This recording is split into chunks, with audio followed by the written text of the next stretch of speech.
Alguien ha construido un puente para nosotros. Ha sido el pontífice que nos acerca a Dios. Esto es la fe, atrevernos a atravesar el puente para acceder a Dios nuestro Señor. Estudiamos la carta a los Hebreos para acceder a nuestro Padre.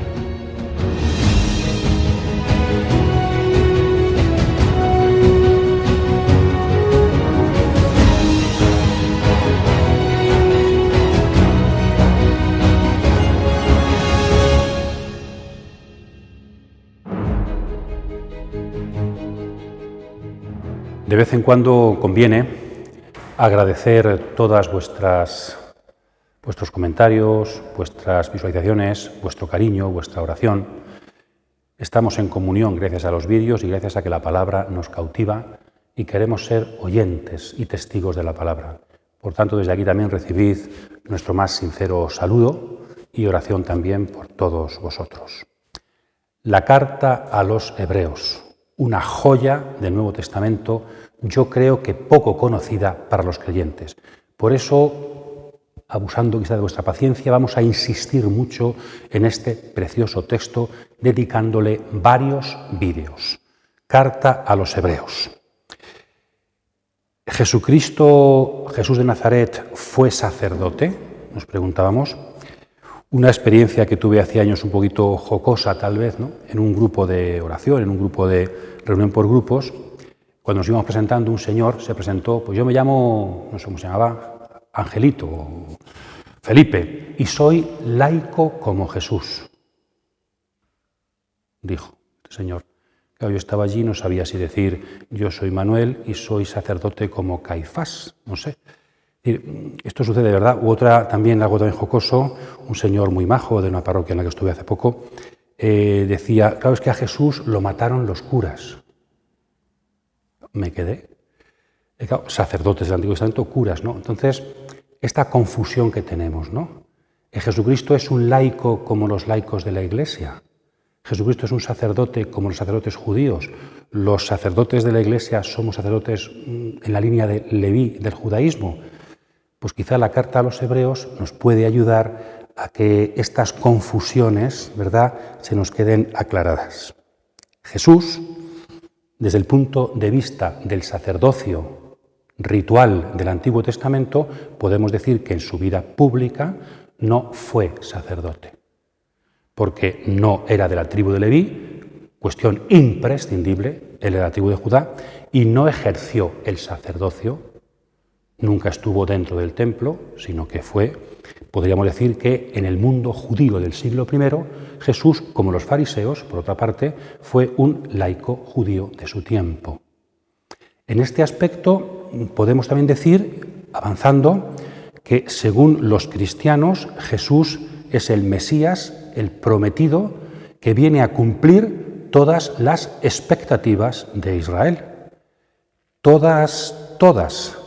Si leemos los textos bíblicos, sobre todo conocemos una, ¿no?, que Jesús es el Mesías en la línea, porque sabemos que en el siglo I no existía solamente una expectativa mesiánica, sino que era compleja. Entonces, Jesús viene a ser el Mesías en la línea real del rey hijo de David, cumpliendo la profecía de Natán, 2 Samuel capítulo 7. Hay muchos textos que nos hablan de esto y Jesús es el Cristo en griego, Jesús es el Mesías en hebreo. De hecho, su nombre es, en Pablo, Cristo Jesús o Jesucristo. Entonces, Jesús es el Mesías, hijo de David. Pero el Antiguo Testamento también prometía un profeta como Moisés, Deuteronomio 18. Bien, pues leyendo textos como el de la Samaritana o como otros textos, Juan 6 y otros, podemos decir que también Jesús cumple las expectativas que tenían los judíos de un profeta como Moisés. Jesús no es solamente Mesías Rey, sino que Él es el profeta definitivo enviado por Dios que Moisés prometió. Pero es más, en Daniel 7 y los textos apocalípticos posteriores, intertestamentarios, hablan de una figura celeste que es el Hijo del Hombre, que es una expresión que se aplica a menudo, sobre todo en boca de Jesús, en el Nuevo Testamento aplicado a Jesús. Jesús es el Hijo del Hombre, esa figura celeste que Daniel intuyó y que después desarrollaron, los libros apocalípticos del Antiguo Testamento. ¿Veis? Expectativas diferentes. También podemos decir que Jesucristo fue un sabio. en la línea de Salomón. Aquí hay alguien mayor que Salomón, dice él, ¿no? Es un rabí de su época, un maestro. Entonces también cumple esas expectativas. Por tanto, parece que todas las promesas de Israel se centran en Jesús, pero todas, al parecer, menos una, porque en los textos, en los evangelios, nunca se nos dice, ni en las cartas paulinas, nunca se nos dice que Jesucristo sea sacerdote. Y sabemos, por los textos de Qumran, por ejemplo, que también había expectativas mesiánicas sacerdotales. Qumran esperaba un Mesías hijo de Israel, un Mesías davídico, y un Mesías hijo de Aarón, sacerdotal. Entonces Jesús parece que no habría cumplido las expectativas mesiánicas sacerdotales. ¿Es esto cierto? Pues aquí nos situamos con la perspectiva nueva de la carta a los hebreos. Es verdad que ya antes hay antecedentes. Hebreos no construye sobre cero. Ya en los textos de la Última Cena y en otros textos del Evangelio, sobre todo el final de San Lucas, cuando aparece el resucitado bendiciendo, levantando las manos y bendiciendo como Aarón, y después de ir al cielo, ese gesto de bendecir, como veíamos en San Lucas cuando lo explicábamos, solamente se aplica en el Antiguo Testamento a dos sacerdotes. Es decir, hay rasgos que de forma implícita presentan a Jesús como sacerdote. También es el que se ofrece libremente en el sacrificio de la cruz. También San Pablo habla de esta línea sacrificial, pero de forma explícita ningún texto del Nuevo Testamento aplica a Jesús el nombre de sacerdote, ninguno menos uno, la carta a los hebreos. Y para hacer esto, Hebreos, como Jesús no era de Leví, era un laico de su tiempo, ¿qué hace Hebreos? Pues profundiza en el significado del sacerdocio del Antiguo Testamento. ¿Qué es en realidad ser sacerdote? Más allá de los ritos externos. Y entonces aplica eso a Jesucristo, su encarnación, su vida pública, su muerte y su resurrección. Y se da cuenta y nos dice que Jesús cumple como nadie, no solamente cumple, sino cumple como nadie lo que el sacerdocio es en el fondo, aunque él no fue un sacerdote del rito de Leví. Y por eso encuentra en el Salmo 110 una clave, y es que el Antiguo Testamento anunciaba un tipo nuevo de sacerdote, según el rito, no de Leví, sino de Melquisedec. Y ahí encuentra la clave para aplicar a Jesús el concepto de sumo sacerdote. El concepto, Melquisedec, y también el contenido, que es la esencia, es que Jesucristo realmente ha ejercido las funciones principales que el Antiguo Testamento decía para los sacerdotes. Bien, pues dicho esta introducción, vamos a aprender de Hebreos cómo se atreve a explicitar lo que el Nuevo Testamento estaba un poco en ciernes, ¿no? Y va a hacer una cristología preciosa, una visión de Cristo que nos salva en clave sacerdotal. Vamos a ir recorriendo por secciones, como dijimos en la estructura del vídeo anterior, vamos a ir viendo por secciones este precioso y profundo escrito teológico que es una de las claves, de los puntos de llegada de la teología del Nuevo Testamento.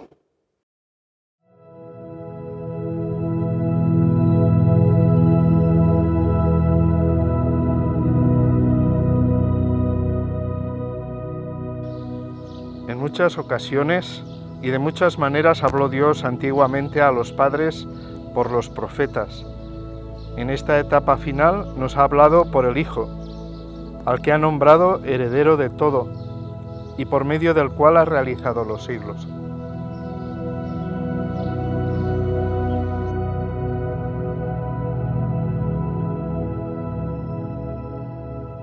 Nos disponemos a trabajar el exordio de la carta a los Hebreos, 4 versículos, que son un comienzo retórico, con un lenguaje griego muy cuidado y muy, por tanto, difícil. Realmente se trata de una sola frase principal, una frase con muchas frases subordinadas, con un verbo principal que en las traducciones es prácticamente imposible de detectar, porque claro, no se puede traducir una frase. Entonces, en griego, el verbo principal es habló. Esta es la clave. Todo lo anterior son frases subordinadas y después, en la segunda parte lo veremos, hay frases de relativo que nos explican quién es el Hijo. Entonces vamos a analizar primero la primera parte de este exordio, que es la revelación de Dios en 2 etapas, Y después vamos a analizar la segunda parte, que es quién es este Hijo en el que Dios nos ha hablado en estos tiempos finales. Comenzamos, hemos puesto un poco una traducción literal para que entendamos correctamente lo que el texto griego original quiere decirnos. Y llama la atención que están puestos en paralelo dos modos o dos etapas de la revelación, ¿no? De muchos modos y de muchas maneras, habiendo hablado Dios antiguamente a los padres en los profetas, en esta etapa final, en el final de estos días, nos habló en un Hijo. Bien, entonces son dos veces el verbo hablar, con un sujeto, Dios. El primer tema de Hebreos es la revelación, el hablar de Dios. Si vemos en estas dos etapas hay varias cuestiones que tienen en común, ¿no? Es Dios el sujeto, el mismo Dios del Antiguo Testamento es el que habla en el Nuevo Testamento, no hay dos dioses, eso de contraponer el Dios de Jesús con el Dios de Israel no tiene ningún sentido desde aquí, ¿verdad? Y es además Dios que habla, el hablar de Dios. Dios ha querido hablar con el hombre para salvar al hombre y lo ha hecho en dos etapas. Entonces, una continuidad en el hablar de Dios a los hombres. Primera cuestión que tienen en común estas dos etapas. La segunda es que se trata de una revelación de tipo personal. Es alguien, Dios, que habla a personas, los padres, nosotros, por medio de personas, a través de los profetas, a través de un Hijo. Entonces todo subraya el carácter personal, no es a través de libros, ni siquiera a través de cosas que suceden, es las personas. Dios persona, habla a personas a través de personas. De ahí fundamental el concepto, aunque aquí no se dice, de alianza. Dios habla para entrar en comunión. Entonces, carácter personal de la revelación. Y luego los dos verbos están en un modo, más que un tiempo, es un modo verbal griego que es el aoristo, cuyo matiz suele ser que es una acción puntual. No es algo como el presente o el imperfecto, que es una acción seguida, continuada, sino que intenta expresar una acción puntual, es decir, la dimensión histórica de la revelación, como ya veíamos en los vídeos de introducción a la Biblia. El aoristo quiere subrayar eso, ¿no? Dios habló antiguamente y Dios habló en Jesús.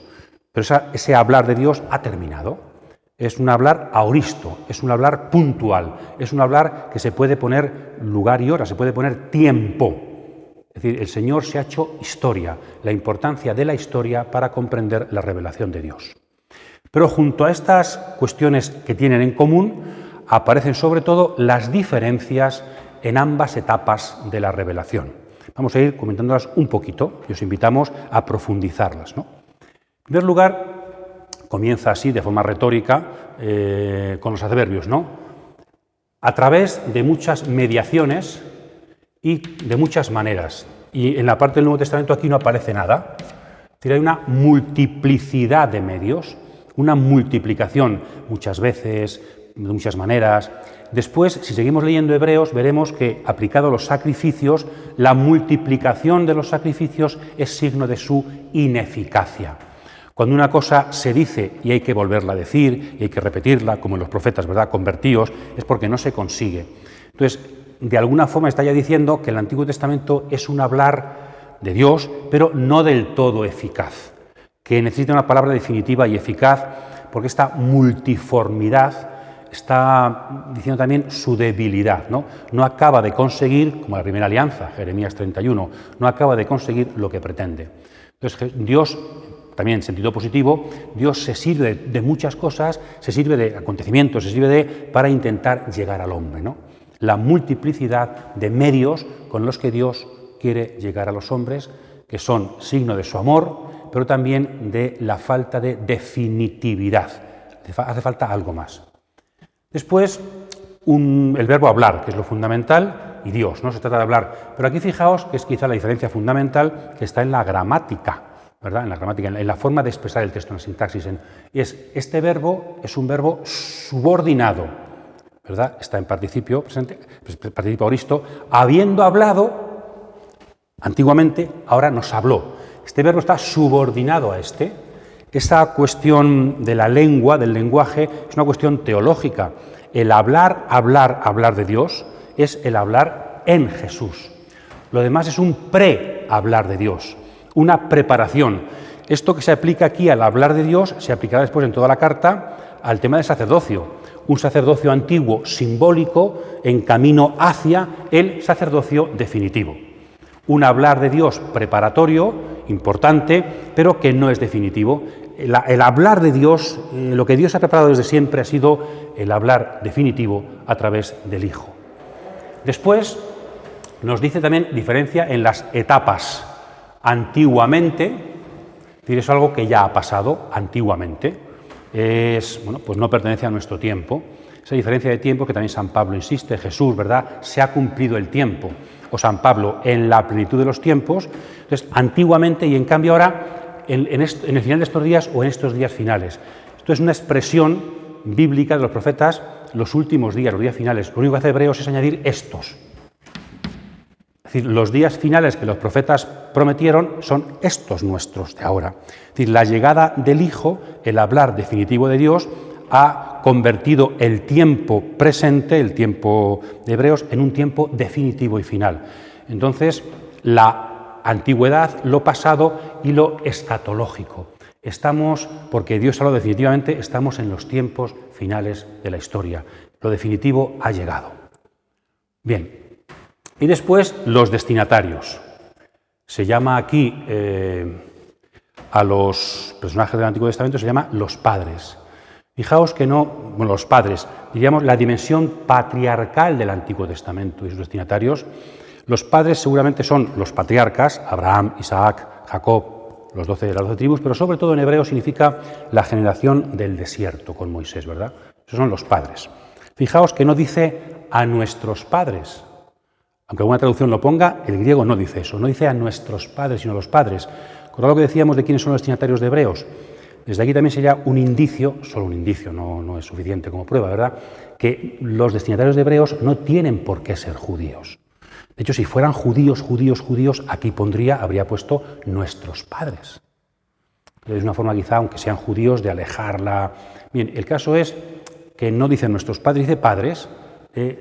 La palabra quizá, eso que más subraya aquí es padres, y en cambio aquí, veis, va a ser hijo. Los destinatarios del Antiguo Testamento son los padres, el mediador del Nuevo Testamento es el Hijo.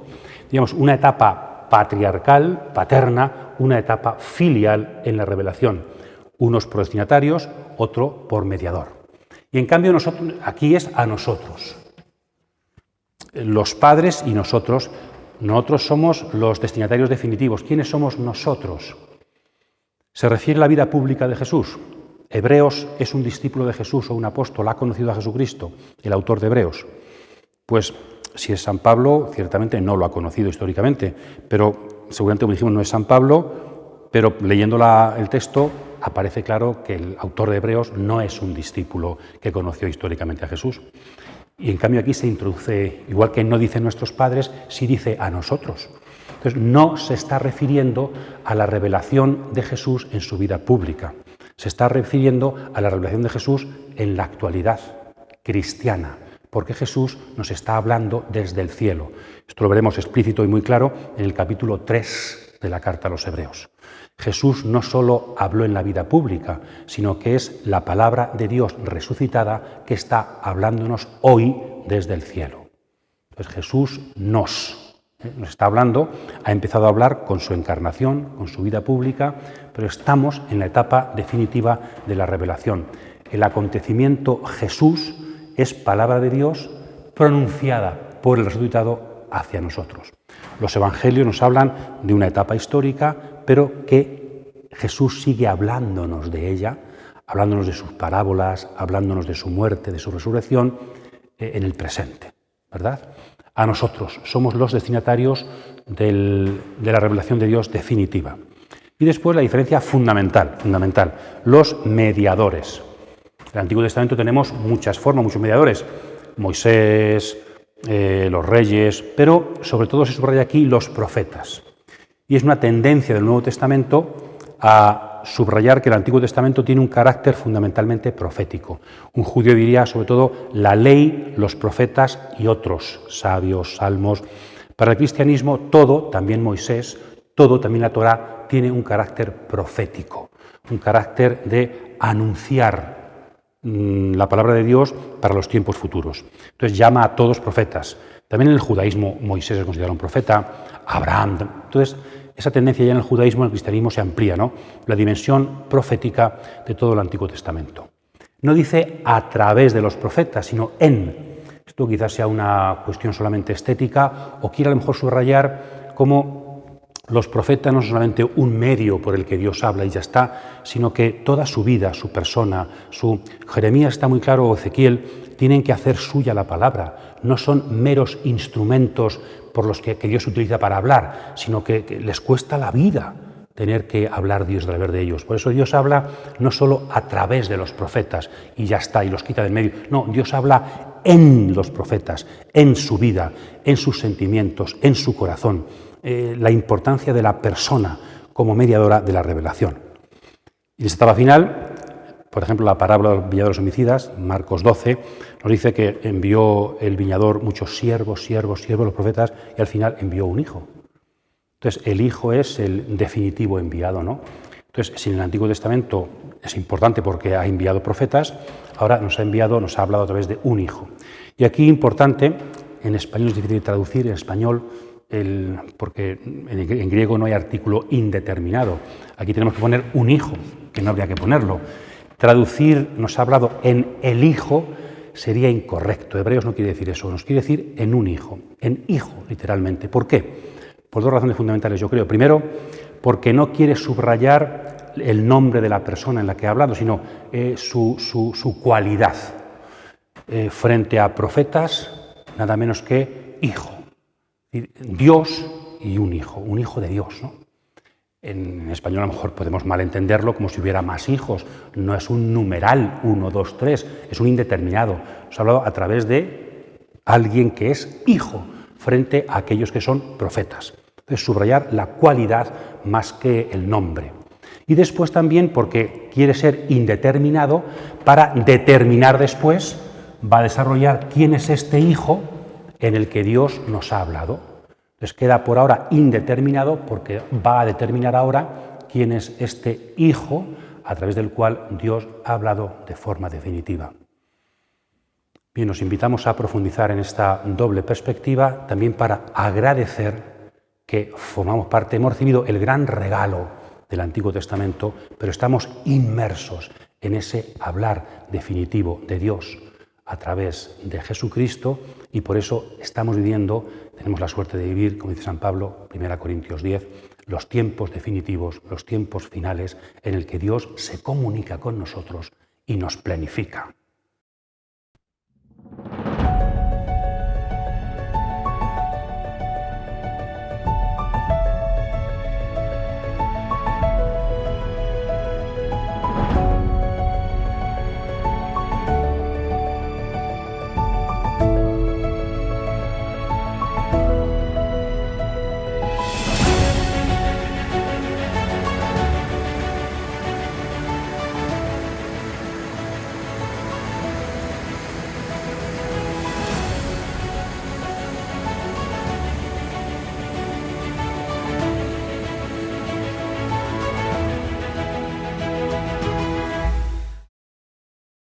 Continuamos en el prólogo, en esos 4 versículos, y ahora Hebreos nos dice, pasa de hablar de la revelación de Dios a través de un hijo, en un hijo, para hablarnos de quién es ese hijo, con un conjunto de frases en relativo. 3 frases, ¿no? A quien constituyó, a través del cual hizo, y el cual, la última frase, el cual se sentó, tiene a su vez frases subordinadas, ¿verdad? Entonces, 3 frases de relativo y la tercera de las cuales pues es muy compleja, como ahora veremos, pero en el fondo es sencillo, vamos viéndolo parte por parte. Bien, ¿quién es este hijo de quien se nos ha hablado? Bien, a el sujeto, aquí en estas 2 frases, el sujeto sigue siendo Dios, ¿verdad? Dios lo constituyó heredero de todo. Lo cual el tema de la herencia, sobre todo en Génesis 15, ¿verdad? La herencia que Dios da a Abraham y a su pueblo, Jesucristo es el heredero de las promesas, pero sobre todo el Salmo 2, el Salmo 2 que nos dice: te daré en herencia las naciones. Jesús es el Mesías, a quien Dios le ha constituido heredero de todo, y también por medio del cual hizo los mundos, las eón, literalmente en griego, y también jolam en hebreo, significa los tiempos, el carácter sobre todo temporal, pero también se aplica, especialmente cuando llega al mundo griego, pero también en el hebreo, a los mundos, las etapas de la historia. Entonces, Dios ha creado todas las dimensiones del ser, las dimensiones del tiempo, las ha creado a través de este Hijo, lo cual tenemos en muchos textos del Nuevo Testamento. San Pablo, por ejemplo, este es un texto importante, Colosenses 1, y también en el Antiguo Testamento, cómo Dios lo creó todo por la palabra. El Nuevo Testamento, Juan capítulo 1, aplica a Jesús la mediación en la creación que el Antiguo Testamento aplicaba a la palabra, la sabiduría o la Torá. Si os fijáis, estas dos frases, que tiene a Dios como sujeto y el Hijo sigue siendo, pues diríamos eso, el mediador, se refieren al final de los tiempos, a la escatología, cuando constituyó Dios a Jesús heredero de todo en el pasado, pero es un pasado que seguramente luego iremos viendo, pero se aplica a su resurrección, a su victoria, ¿verdad? Como cuando en Mateo 28 dice: Dios me ha dado todo poder en el cielo y en la tierra. Y en cambio, aquí se refiere a la protología, a la creación, ¿verdad? Y con una doble frase, Hebreos, Jesucristo sería el omega y el alfa y la omega. Es decir, desde el principio todo viene constituido desde el Hijo y al final todo redunda al Hijo. Él es fuente y fin y meta de todo. Además, al revés, al hebreo le gusta mucho al revés. Primero lo final y luego se remonta al principio, ¿no? La creación por el Hijo y el final, la redención por el Hijo. Todo lo tiene a Él por cabeza, diría también San Pablo, ¿no? Entonces, dos frases que resumen la historia de la salvación desde la perspectiva de Dios que actúa a través del Hijo. Y en la tercera frase de relativo, Dios deja de ser el sujeto y el sujeto pasa a ser este Hijo. Vamos a ver un poquito cuál es la cristología inicial de Hebreos. ¿Quién es este Jesús? Este Hijo, perdón. Jesús no nos ha dicho que sea Jesús. Este Hijo que ha participado en la creación y que es la clave de la escatología de Dios. ¿Quién es este Hijo? El verbo principal es este, lo hemos dicho, pero luego tiene tres participios antes del verbo principal que nos da una característica de este Hijo. Los dos primeros están en presente y el tercero, también participio, pero está en aoristo, cosa puntual, y estas dos serían una acción que no es puntual, sino que es continua, ¿verdad? Siendo reflejo de su gloria e impronta de su sustancia, siendo, este verbo en griego, es un reflejo de la traducción griega del nombre de Dios en Éxodo 3:14, yo soy el que soy. Y en griego, ego, eimi, hoon, el que existe, el siendo, on, esta es la misma palabra, ¿no? Entonces, de alguna forma aparece el nombre importante, el nombre, ¿verdad? La importancia del nombre. Jesucristo, en el fondo, el Hijo, en el fondo es Yahvé, ¿no? ¿Quién es Jesucristo? Es, utilizando una terminología que es propia de la sabiduría, también capítulo 7, por ejemplo, también Filón de Alejandría, un lenguaje poco neotestamentario, más filosófico, más en relación con el mundo griego, siendo reflejo de la gloria de Dios e impronta de la sustancia de Dios. Quiere subrayar, nosotros decimos en el credo, luz de luz, Dios de Dios, ¿verdad? Pues en esta perspectiva también se sitúa aquí Hebreos, ¿no?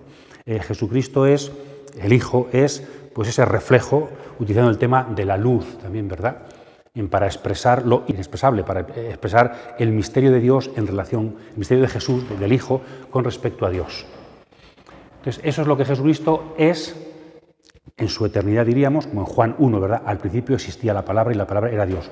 Pero en relación con la creación, antes se ha dicho que el mundo fue creado por el Hijo, pero ahora el Hijo sostiene, acordaos del mito de Atlas en el mundo griego, sostiene todo con su palabra poderosa.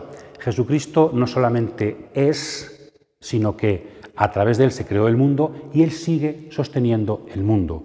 También esto se aplica en Filón, esta dimensión se aplica al Logos de Filón y aquí Hebreos lo aplica al Hijo, que es Jesús. Entonces no solamente está lo que Él es eternamente, sino lo que Él es con respecto a la creación. Relación con el Hijo Relación del Hijo con respecto a Dios, relación del Hijo con respecto a las cosas creadas, ¿no? Jesucristo es el Hijo eterno de Dios, impronta de su gloria, reflejo de su gloria, y el Hijo es aquel que en la providencia sostiene todo con su palabra. El mundo sigue existiendo porque el Hijo lo sostiene. Esto está en presente, porque es algo, su relación con Dios, su relación con el mundo, que sigue siendo real, presente. Y aquí, en cambio, pasamos al aoristo, habiendo realizado la purificación de los pecados. Es un acontecimiento histórico. ¿A qué se refiere esto? Pues al misterio pascual de Jesús, como después se desarrollará, ¿no?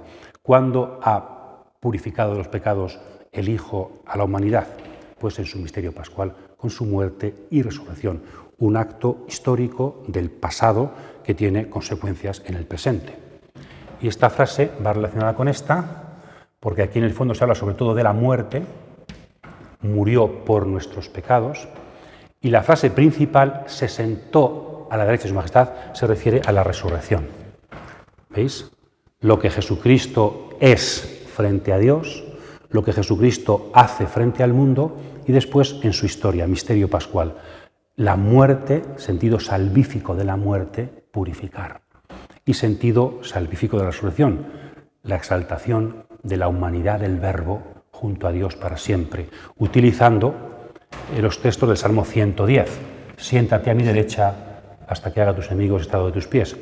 Son los dos salmos más importantes de la catequesis cristiana primitiva aplicadas a Jesús Mesías. El Salmo 2 y el Salmo 110. ¿Veis? Entonces, muerte y resurrección. Claro, sabiendo que el verbo principal no es este, sino este. No son dos acciones al mismo nivel, sino que la acción principal es la de resucitar. Esto se irá viendo también después, es un prólogo, un exordio, se están viendo las claves que después se van a desarrollar. La esencia del sacerdocio de Jesús va a estar en su muerte y sobre todo en su resurrección, que es el verbo principal. Lo iremos viendo despacio, poco a poco. Y luego dos frases también subordinadas, al final, que son la tesis que después va a ser desarrollada en la primera parte. Como decíamos en el vídeo pasado, esta es la primera tesis de Hebreos, que se desarrolla en los capítulos 1 y 2. ¿Y qué se nos dice de él? Que ha llegado a ser, por lo tanto no lo era, ha llegado a ser, es un proceso más, algunos traducen más superior, pero aquí es más bien más capaz, como luego veremos, porque es superior y también inferior, lo veremos. Más capaz que los ángeles, una palabra nueva, es típico de una tesis que aparezcan palabras nuevas, ¿no? Se compara al Hijo con los ángeles. ¿Y por qué es más capaz que los ángeles? Porque ha heredado, igual llegando a ser, ha heredado, no lo tenía antes, por encima de ellos un nombre. El tema del nombre es la clave que va a dar origen a la prueba posterior, al desarrollo posterior de los capítulos 1 y 2, que va a ser desarrollar cuál es ese nombre que ha recibido el Hijo y que lo sitúa por encima de los ángeles, lo hace más capaz que los ángeles. El tema del nombre, en el Antiguo Testamento muy importante, en el Nuevo Testamento, por ejemplo, Filipenses 2, ha heredado un nombre, el de Kyrios, Señor. Y también en Hechos de los Apóstoles, capítulo 3, y otros muchos textos, el nombre de Jesús, ¿verdad?, en el que son bautizados y en el que son salvados los creyentes. Entonces, con todo esto termina el prólogo y se anuncia un tema que, si seguimos leyendo, se va a desarrollar. La pregunta sería esta: ¿cuál es el nombre que ha recibido el Hijo para hacerlo más capaz que los ángeles? Muchos piensan que sería Hijo. Jesús, por ser Hijo, es más capaz que los ángeles, sí, pero Hijo ¿es un nombre heredado o Hijo ya lo era? Y lo sabemos desde hace ya tiempo. Y hay una discusión que yo creo que iremos viendo. Hebreos anuncia un tema, el tema del nombre, pero no nos da ese nombre hasta el final de la prueba, hasta el final del capítulo 2. Por tanto, ahora vamos a seguir el razonamiento de Hebreos, vamos a ver qué significa esta comparación con los ángeles y cuál es el nombre que no tenía y que el Hijo ha heredado y lo hace más capaz que los ángeles.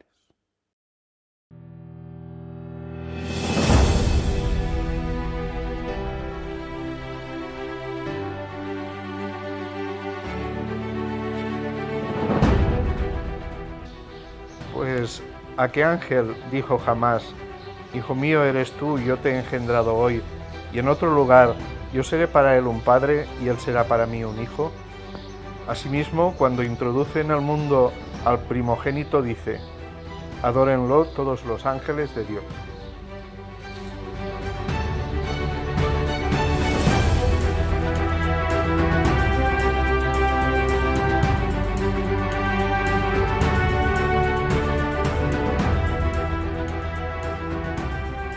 Como ya explicamos en la estructura de Hebreos en el primer vídeo, esta primera proposición, este primer tesis, el nombre, se desarrolla en dos secciones, que en el fondo parece complicado, pero es muy sencillo si tenéis el texto delante. En el capítulo 1, el resto del capítulo 1, versículos 5 al 14, se va a hablar mucho de el Hijo y los ángeles, el Hijo y los ángeles, con un encadenado de textos donde aparece de una forma, diríamos, acumulativa, pero en el fondo es muy sencillo, una forma acumulativa retórica, que el Hijo está por encima de los ángeles. Así de sencillo. Capítulo 1, versículos 5 al 14. Es una interrupción, cambia el género literario, ya no hay teología, no hay citas bíblicas, sino que hay una exhortación. Cambia el tono, cambia el género literario, no es reflexión, sino exhortación como consecuencia de lo anterior. Y no hay citas bíblicas. Sirve de transición a la segunda parte, donde ha cambiado el estilo. Ya no es el Hijo, ya no se habla del Hijo, se habla del hombre, el ser humano, que luego se aplica a un hombre, Jesús de Nazaret. Y en esta segunda parte, la comparación con los ángeles sigue, pero lo que aparece ahora es que este hombre, Jesús, es inferior a los ángeles.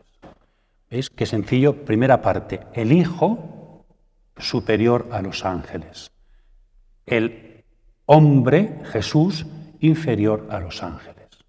Y entre medias, de transición, una exhortación a los oyentes. ¿Qué significa esta doble condición de este personaje? Que sea por un lado superior y por otro lado inferior a los ángeles. Vamos con la primera parte, muy sencilla, una guía de lectura por si alguien quiere, si le parece complicado, para que lo vea sencillo. En el fondo, los versículos 5 al 14 es un encadenado de textos bíblicos que van en forma de díptico, ¿no? Primero se habla del Hijo, versículo 5, luego se habla de los textos aplicados al Hijo de la Biblia, textos aplicados a los ángeles, luego al revés, textos aplicados a los ángeles, versículo 7, textos aplicados al Hijo, versículos 8 al 12, es la contraposición ángeles-hijo, hijo-ángeles, y al final, versículo 13, textos aplicados al Hijo, y versículo 14 ya no hay textos, es reflexión del autor hablando de los ángeles y su inferioridad, su carácter de servidores, de ministros. Todo esto aparece, Hebreos lo único que hace es introducir textos y poner los textos para que la misma Biblia nos diga que el Hijo es superior a los ángeles. Es una forma muy típica judía de encadenar textos, ¿verdad?, con meras introducciones para dejar que la Biblia hable. Es verdad que son clave las introducciones, ¿no? No vamos a ir de forma pormenorizada explicándolo, pero sí que es verdad que algunas cosas, por ejemplo, en el Antiguo Testamento no se dice, sí se dice que los ángeles sean hijos de Dios, pero claro, nunca se les dice de forma individual un ángel hijo de Dios y nunca se habla directamente a ellos, se habla en tercera persona. Entonces, es cierto, esa es una exégesis muy sutil, cierta, pero muy sutil, por otra parte. Aquí en la primera contraposición, muy bonito, cuando va a hablar del Hijo, lo introduce con los ángeles. ¿A qué ángel dijo alguna vez? Y habla textos sobre el Hijo. Y en la segunda, al revés, cuando introduce al primogénito, al Hijo, dice de los ángeles. Es una forma muy retórica, muy cuidada, muy profunda, literaria y teológicamente. Pero, bueno, ya digo, en el fondo es muy sencillo. Es utilizar textos mesiánicos del Antiguo Testamento y otros aplicados a Dios, algunos salmos aplicados a Dios, que aquí se aplican Mesías y Dios a Jesús, al Hijo de Dios. Entonces, el Hijo, por ser Dios, es superior a los ángeles. También se aplica en ese carácter mesiánico a su resurrección, ¿no? Ha sido heredero de todo. Entonces, el Hijo, por ser Dios y por vivir resucitado, por haber resucitado, está por encima de los ángeles. ¿Y eso en qué le convierte? ¿Para qué hace falta un hijo superior a los ángeles? Lo iremos viendo después. Entonces, esta es la primera parte. Y después viene el descanso, que es la exhortación dirigida a los lectores. Es decir, en el fondo, las consecuencias de esto.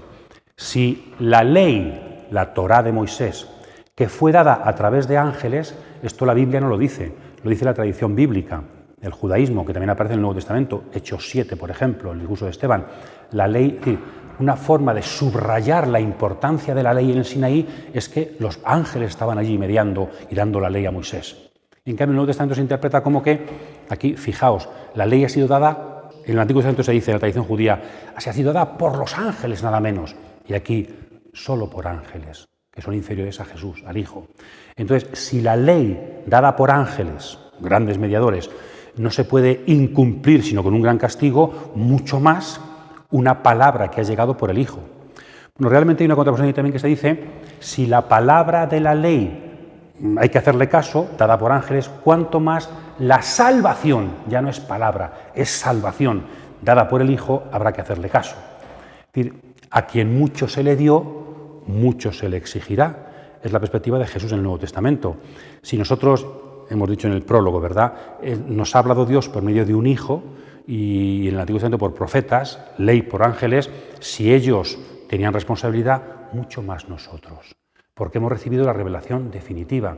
Entonces, una invitación a tomarse en serio las consecuencias de la revelación, las consecuencias de la fe, las consecuencias de ser sujetos frente a Dios, a quienes Dios habla.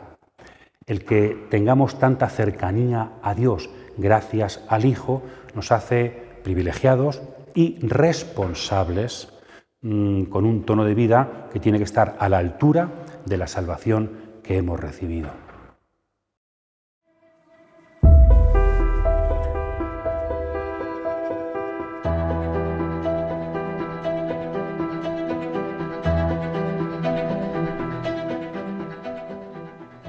Convenía que aquel, para quien y por quien existe todo, llevara muchos hijos a la gloria, perfeccionando mediante el sufrimiento al jefe que iba a guiarlos a la salvación. El santificador y los santificados proceden todos del mismo. Por eso no se avergüenza de llamarlos hermanos.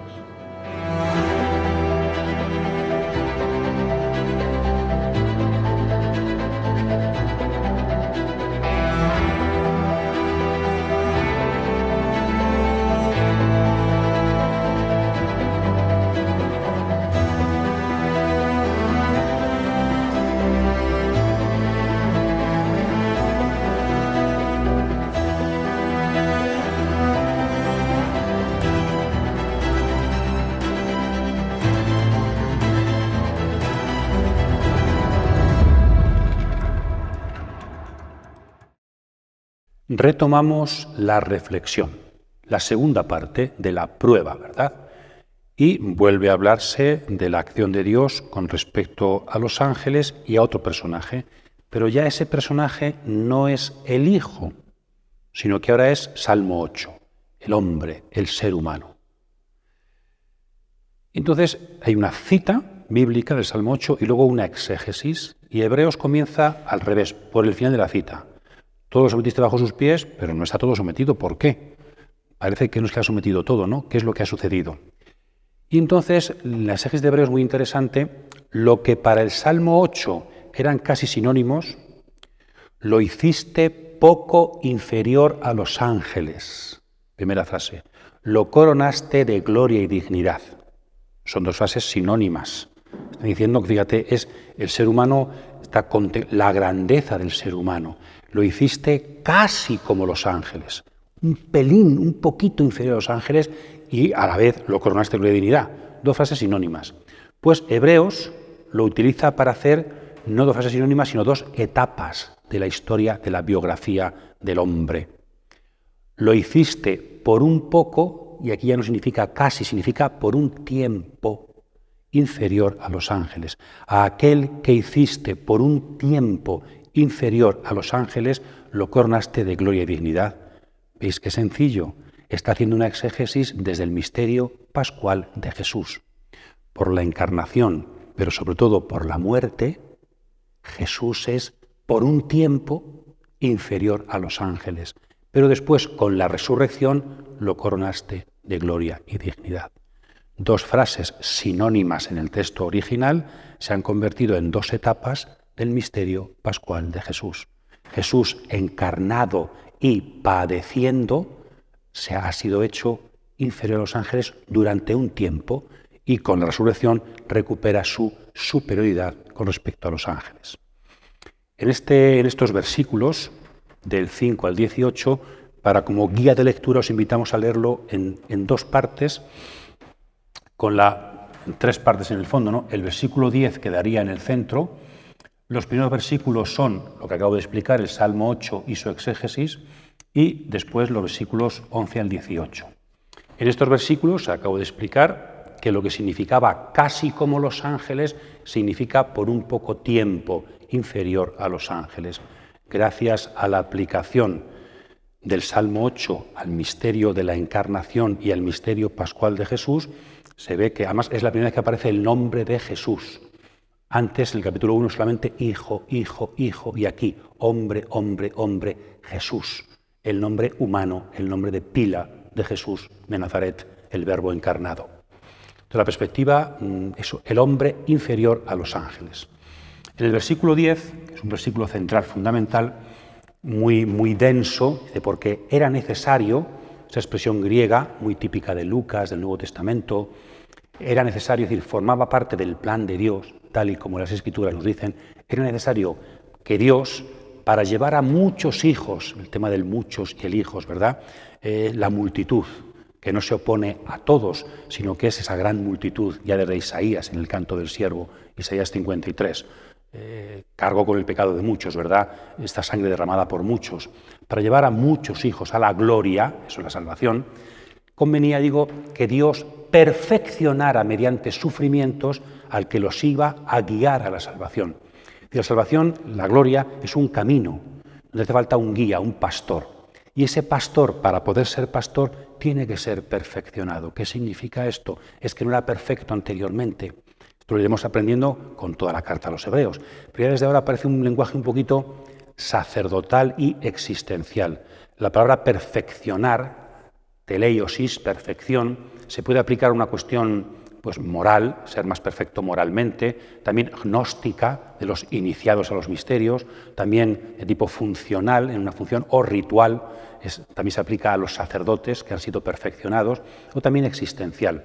Aquí, aunque se va viendo ya la perspectiva sacerdotal, Jesús ha sido convertido en sacerdote, lo veremos, pero es una transformación personal interior, es decir, mediante la pasión, mediante la encarnación que culmina en la pasión, Jesús, hombre, ha sufrido un proceso que le ha hecho capaz, siendo inferior a los ángeles, de convertirse en pastor de nuestra salvación. Es decir, el Hijo eterno de Dios, Hebreos no tiene ningún problema en decir que ha sufrido un proceso. Después diría en el capítulo 5 que aprendió sufriendo a obedecer. Y aquí también que tuvo que perfeccionarlo con sufrimientos. El sufrimiento como escuela del Salvador. El Salvador se ha convertido en Salvador gracias al sufrimiento, y esto era necesario. Casi estamos diciendo las palabras de Emaús, Lucas 24, aplicadas a Jesús de otra forma. Era necesario que el Mesías padeciera, dice Jesús a los discípulos de Emaús, Lucas 24, y aquí era necesario que Dios perfeccionara con el sufrimiento al Mesías, al pastor. La perspectiva es completamente neotestamentaria, cristiana, pero con matices nuevos, ¿verdad? Entonces son frases muy atrevidas. El Hijo que tiene que ser perfeccionado. El ser, sí, esta es la clave. Entonces, Dios, ¿en qué está pensando? Está pensando en nuestra salvación. Y mirando nuestra salvación es por lo que ha hecho que el Verbo, que el Hijo se encarne, que el Hijo sufra la pasión para poder conducirnos como guía, como pastor a la salvación. Y después, la tercera parte, ¿verdad? Hombre. Versículo 10, afirmación principal, la perfección, y después hermano, y el Salmo 22. Anunciaré tu nombre a mis hermanos, en medio de la asamblea te alabaré. También en esas dos frases del Salmo 22 aparece la doble dimensión de Jesús, ¿no? Anunciaré tu nombre a mis hermanos. Como después veremos, se está llevando la palabra de Dios a la asamblea. Y en nombre de ellos te alabaré. Dimensión descendente anunciaré tu nombre a mis hermanos, y en la asamblea te alabaré, dimensión ascendente. Está preparando el capítulo 3, 4 y 5, como veremos, ¿no? Pero aquí subraya que él es hermano, la solidaridad de Jesús con aquellos a los que va a salvar. El que es hijo único por encima de los ángeles se ha hecho hombre inferior a los ángeles para convertirse en hermano y salvar a los demás. Dios no nos salva desde arriba, sino que nos salva desde abajo. La clave de la salvación va a ser la solidaridad, la cercanía de este hombre Jesús, que es el Verbo encarnado. Hombre y hermano. Y al final, la frase final, que concluye toda esta sección y sirve de tesis a la segunda sección. De esta forma, Jesús, el Hijo, ha sido convertido, ha llegado a ser en sumo sacerdote, misericordioso y digno de fe. Aparece un término nuevo que no había aparecido hasta ahora, sumo sacerdote. Pues aquí tenemos el nombre que ha heredado el Hijo. El Hijo no ha heredado el nombre de Hijo, lo es desde la eternidad. Jesús es el Hijo eterno de Dios, pero ha llegado a ser sumo sacerdote. Jesús no ha llegado a ser Hijo, es Hijo desde la eternidad. Y encarnándose como Jesús, como hombre, ha llegado a ser sumo sacerdote. Podríamos jugar con estos nombres y decir, Hijo más Jesús igual a sumo sacerdote. Es el nombre de Jesús que tiene dos dimensiones. Ha heredado un nombre porque siendo hijo ha tenido que hacerse hombre para llegar a ser sumo sacerdote. Dos dimensiones fundamentales de la cristología, ¿no? Por ser hijo es superior a los ángeles, por ser hombre es inferior. Aquí, como ya he dicho, aparece la perspectiva de la divinidad de Jesús y también de su resurrección. Y aquí aparece la perspectiva de la encarnación de Jesús, hombre, y de su pasión. Entonces, si os fijáis, estamos diciendo lo mismo que en toda la catequesis cristiana primitiva. Jesús es Dios y hombre. Por ser Dios, superior a los ángeles. Por ser hombre, inferior a los ángeles. Y después, misterio de la encarnación. Y también misterio pascual. Resurrección y muerte. Entonces está repitiendo la catequesis cristiana primitiva, Dios y hombre, muerto y resucitado, y eso es lo que capacita a Jesús el que pueda ser mediador entre Dios y los hombres. Y por eso se compara con los ángeles. Digamos al final de todo esto, ¿cuál es el sentido profundo de esta primera sección de los capítulos 1 y 2? Es decir, el ser humano tiene deseos de encuentro con Dios, de comunión con Dios, y para ello hace falta un mediador. ¿Quién es el mejor mediador entre Dios y los hombres? Pues hasta ahora se pensaba que el mejor mediador eran los ángeles, porque están entre medias de Dios y los hombres. Entonces los ángeles son seres espirituales por encima de los hombres, son criaturas por debajo de Dios. Entonces ellos bajan la palabra, ellos suben las ofrendas, son mediadores perfectos entre Dios y los hombres. Pues esta es la originalidad de Hebreos. Los ángeles no son realmente buenos mediadores, porque es verdad que están entre medias, pero ni son Dios ni son hombres. ¿Quién es el mejor mediador? Aquel que es Dios y que es hombre.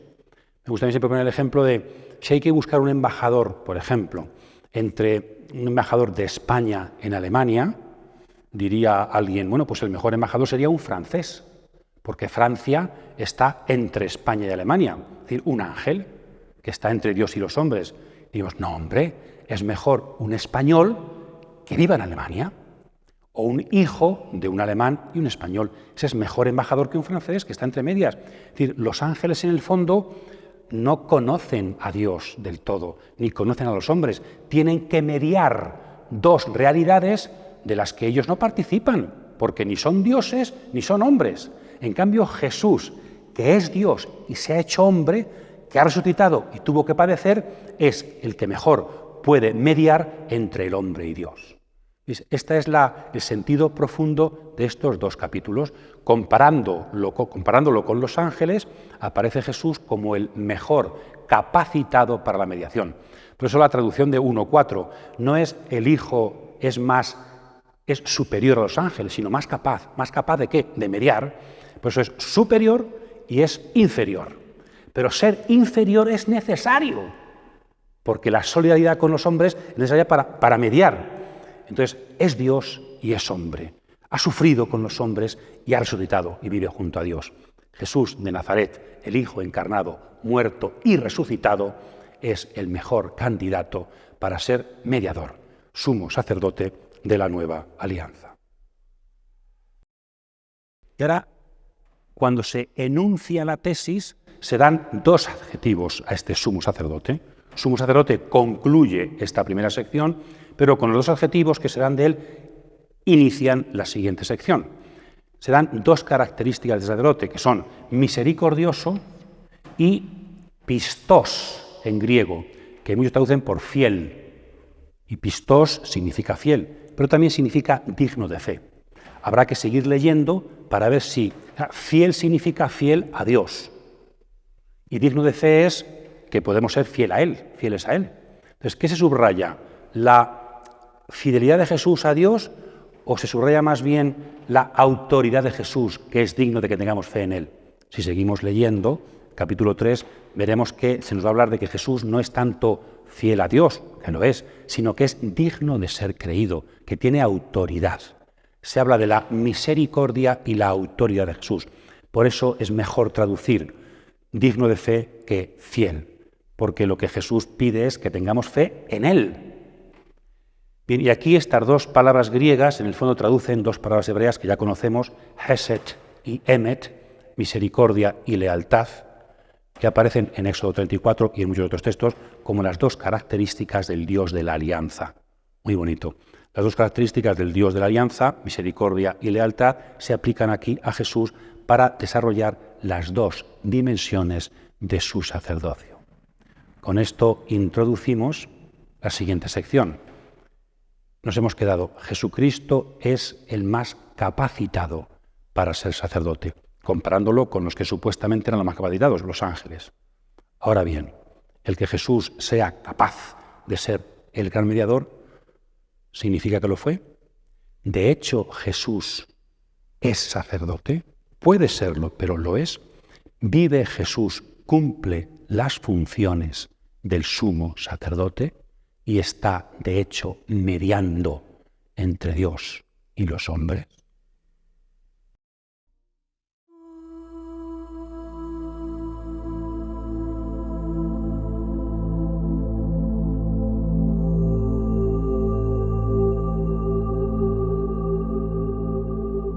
El nombre de Jesús. Hemos descubierto su contenido y también cuál es ese nombre que ha heredado. Podemos atrevernos a decir que Jesucristo es el único y definitivo sumo sacerdote. Como nadie, Él puede ejercer de mediador entre Dios y los hombres. La vida cristiana, la misión cristiana consiste en que Jesucristo, a través nuestro, ejerce su sacerdocio para ir salvando a todo el mundo. Que el estudio de la palabra nos haga comprender mejor la cristología, quién es Jesús, y también relance nuestra misión en medio del mundo que necesita la mediación de Cristo sacerdote. Feliz trabajo, feliz misión, feliz semana a todos.